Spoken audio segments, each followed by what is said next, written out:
ٹوٹ گئے ہو تو کیا ہوا، محبت میں ہار گئے ہو تو کیا ہوا، گناہ کر بیٹھے ہو تو کیا ہوا، توبہ سے کتنے برس سے غافل ہو تو کیا ہوا، خدا کو بھول گئے ہو تو کیا ہوا، اب تو یاد آ گیا نا وہ، اب تو اس کی مصلحتیں سمجھ آ گئی نا، اب تو تمام گناہوں پہ شرمندہ ہونا، یہی اس کی محبت ہے، یہی اس کا کرم ہے۔ اللہ کسی کو اپنی طرف لانا چاہتا ہے تو پہلے اسے گراتا ہے، پھر اسے اس کے عیبوں سے روشناس کرتا ہے،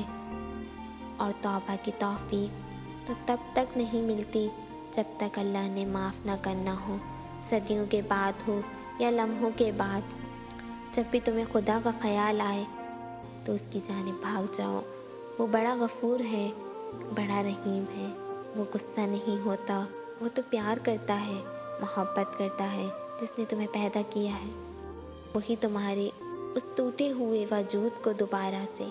بنا کر کھڑا کر دے گا ان تمام لوگوں کے سامنے جنہوں نے تمہیں